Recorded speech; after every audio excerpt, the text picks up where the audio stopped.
Terima kasih pemirsa, Anda masih bersama kami dalam Berita Papua. Bagi Anda yang baru bergabung, kami akan sajikan kembali 3 berita utama hari ini.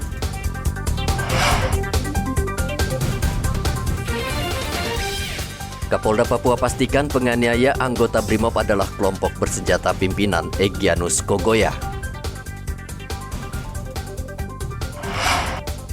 Ratusan kendaraan terjaring razia dalam operasi patuh. 21 kg ganja asal Papua Nugini dimusnahkan polisi.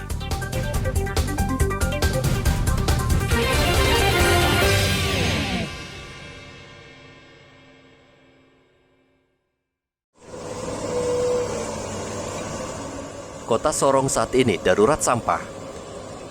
Terbukti dari sampah yang berserakan di pinggir Jalan Makbon. Padahal ruas jalan ini merupakan jalan nasional dan tidak jauh dari tempat pembuangan akhir sampah. Kondisi seperti ini sangat mengganggu pemandangan karena jalan ini tergolong jalur padat lalu lintas yang menghubungkan antara kabupaten di Papua Barat. Warga sangat terganggu dan meminta Pemda mencari solusi karena tumpukan sampah mengeluarkan bau yang tidak sedap.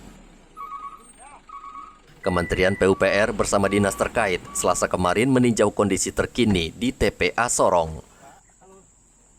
Dudung Zainal Arifin, Kepala Bidang Pengembangan Infrastruktur Wilayah 3C Kementerian PUPR mengatakan kondisi TPA sudah masuk dalam darurat karena sudah tidak bisa lagi menampung sampah sehingga sampah meluber ke pinggiran jalan. Perlu ada percepatan ya. Kalau menunggu 2023 menurut saya secara administratif boleh, tapi mungkin perlu diambil langkah-langkah percepatan agar sudah bisa mulai dilaksanakan di 2022 ini. Apa itu, Pak? Ya, pertama kita bisa mengajukan dana semacam dana khusus untuk penanganan kedaruratan. Saya melihat kondisi seperti ini sebetulnya darurat. Darurat itu jangan semata-mata diasumsikan kalau terjadi bencana. Ya. Tapi kalaupun itu mau disebut bencana, ini bencana, Bapak. Ya. Ini bencana lingkungan ini. Ya. Amin. Tapi bencana lingkungan yang istilahnya itu man-made disaster. Bencana yang dibuat oleh manusia sendiri. Ya. Terima kasih, Pak. Ya. Nah, oleh karena itu Pak Jamal dan nanti kami dari BPIW juga didukung dari Pemda, kita akan siapkan rekomendasi dan usulan untuk penanganan ini tidak menunggu 2023. Ya, terima kasih. Ya, kita dorong supaya bisa mulai dilaksanakan di 2022, apakah dari sisa lelang atau mungkin juga ada dana yang biasanya terkait dengan dana darurat bencana itu. Ini harus segera diselesaikan, apalagi ini kita berdiri di atas ruas jalan nasional. Di mana seharusnya 15 meter kiri kanan itu adalah ruang milik jalan. Pemkot Sorong berencana membangun TPA dengan sistem sanitary landfill, yakni sampah yang dibuang akan dipadatkan lalu ditimbun di dalam tanah, sehingga lebih efisien dan efektif. Namun proyek ini belum terlaksana. Sementara jumlah sampah yang dibuang warga kota Sorong terus bertambah volumenya. Topan melaporkan dari Sorong, Papua Barat.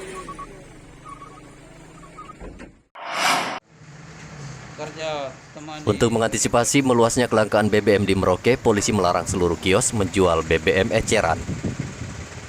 Saat ini sejumlah SPBU di Merauke terus dipadati kendaraan yang antre untuk mendapatkan BBM jenis Pertalite. Tidak sedikit pemilik kendaraan harus menginap di SPBU agar bisa mendapatkan BBM.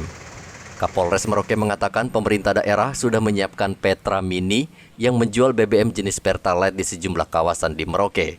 Dan ia meminta warga memanfaatkan fasilitas ini.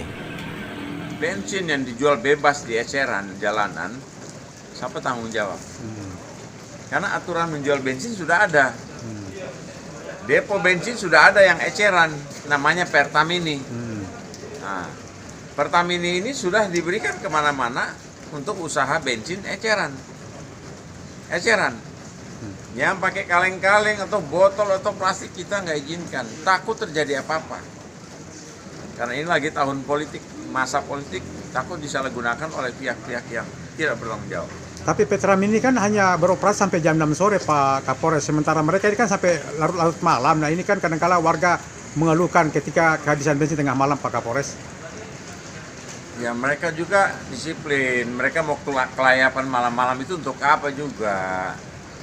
Kalau hanya kehabisan bensin, nggak harus malam hari, kan bisa istirahat di rumah, aman toh.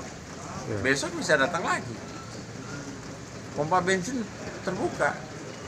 Ya kalau sudah sampai batas malam, memang semua juga takut jualan.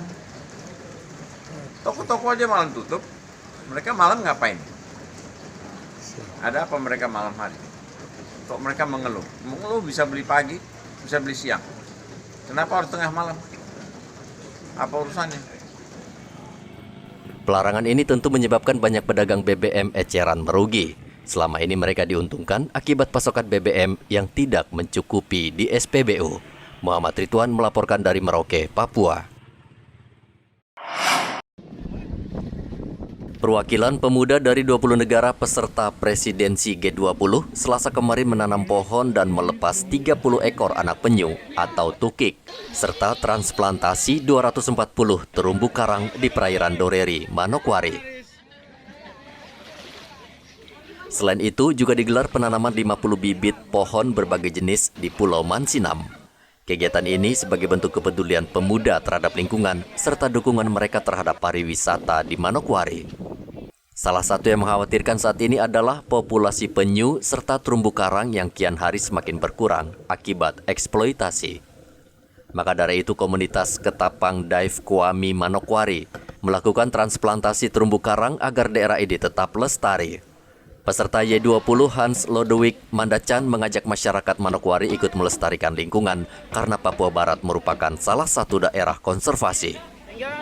Harapan kami, kita menjaga lingkungan ini karena Provinsi Papua Barat adalah provinsi konservasi berkelanjutan. Sehingga kita harus menjaga darat, menjaga lautan, itu utama bagi kami. Khususnya untuk pemuda di Papua Barat dan khususnya di Kabupaten Manokwari dan lebih khusus di Pulau Nusmapi, Pulau Mansinang, dan di pesisir Teluk Doreri, sama-sama untuk kita menjaga dan melestarikan lingkungan ini.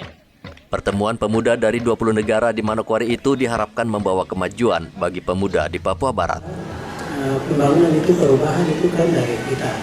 Nah, sehingga saya berharap semua adik-adik atau anak muda dari Papua Barat lebih khusus setelah kedatangan pemuda-pemuda ataupun delegasi dari luar negeri utama itu membawa manfaat besar bagi mereka, sehingga apa yang selama ini dicanangkan oleh pemerintah baik nasional maupun di pemerintah daerah itu mereka menjadi tulang punggung utama dalam mendukung penyelenggaraan pemerintahan. Tanggal 19 Juni 2022 mereka hadir dan melakukan penanaman pohon ini. Kami berharap ini adalah pesan ke seluruh dunia bahwa dunia harus dijaga, dunia harus dilestarikan untuk kemaslahatan dan anak cucu kita. Pertemuan ini berlangsung 2 hari dan akan mencetuskan pesan dari Manokwari untuk kemajuan pemuda di Indonesia yang akan disampaikan di pertemuan puncak G20 November di Bali nanti. Edi Musahidin melaporkan dari Manokwari, Papua Barat.